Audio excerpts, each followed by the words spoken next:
We have a great question tonight, and it's one that I hope you will find very interesting. It comes to us from our Monday morning Bible study as they were reading Matthew chapter 10, verse 22. They discovered that it talks about being hated. And let me read that for you. 10:22 says, "And you will be hated by all because of my name, but the one who endures to the end will be saved." And the question coming out of the Bible study was, what does this mean? How should we interpret it, since hopefully we don't believe everyone hates us? Well, no, I don't think everyone hates us, and I don't think that that's what Jesus was trying to say. But what does this mean, hated by everyone? What are we talking about? And one of the things that's really helpful is to do something that we've done on previous questions, and that is to do a little bit of gospel parallel work.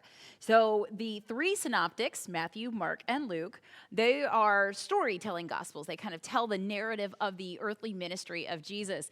And so this question came out of Matthew 10:22, but it's covered in the other two synoptic gospels. So in Mark, it's 13:9 through 13, and I will read that to you so that you can hear how it differs in Mark.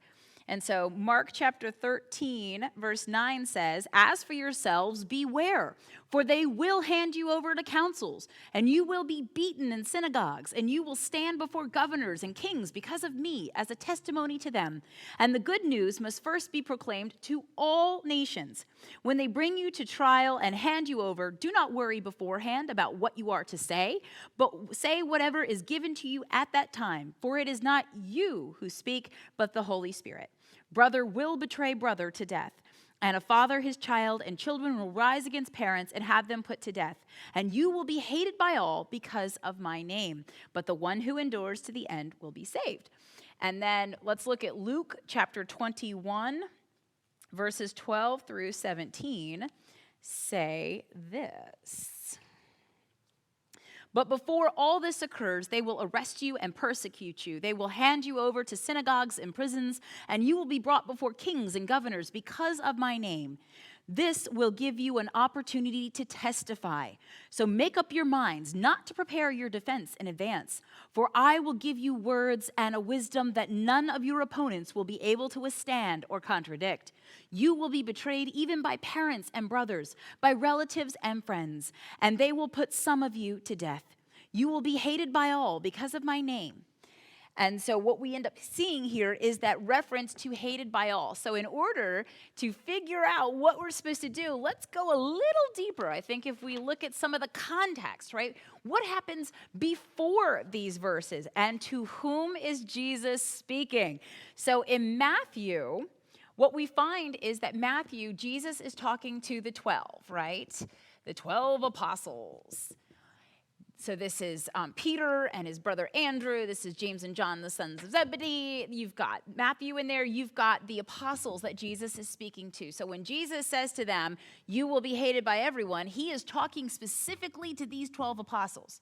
Now here in Mark, we find out that he's actually talking to a subset of the apostles. I call them the inner circle. He's speaking specifically to 4 of them. They usually show up in these 4. You've got James with Peter and John and Andrew. And what we find is that these are two sets of brothers. So they're listed in this order, but John and James are brothers, and Peter and Andrew are brothers. So we've got 2 sets of brothers here, and Jesus is talking to them.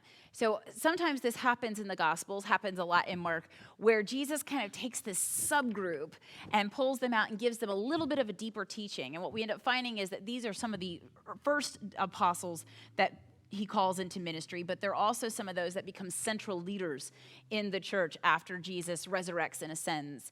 This one here, though, in Luke, what we discover is that chapter 20, verse 1 says that Jesus was teaching the people.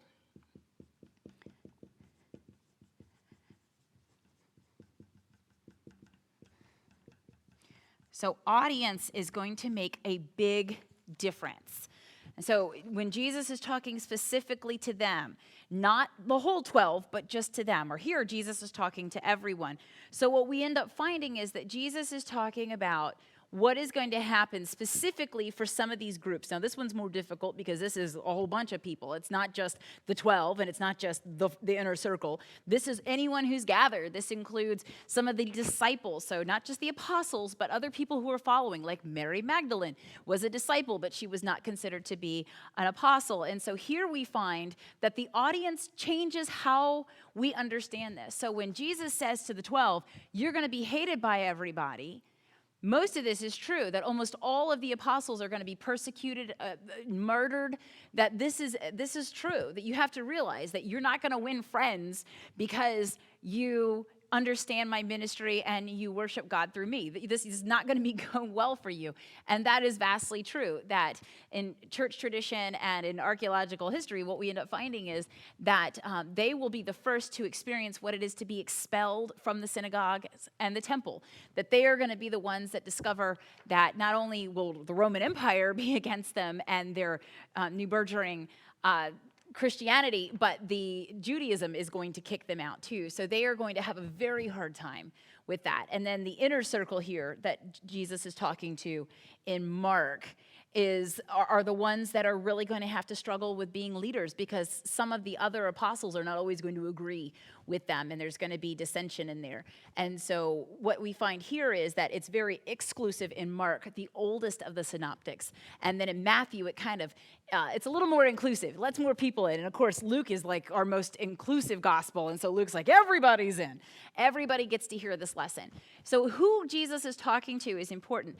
But if we go back to Matthew, Jesus has called the 12 together, gives them the authority to heal and cast out demons, gives them some of that very same authority that he himself has. And then he sends them out into ministry alone, but with some instructions. And he gives them a warning at chapter 10, verse 16, so right before this, and says that he is sending them out as sheep into the midst of wolves, that he recognizes that because they're part of his flock, that the wolves, those who would choose to attack Jesus, are going to attack them. And we see this repeatedly in the Gospels. When Jesus does something that we think is phenomenal and excellent, other people think it's horrible. What are you doing?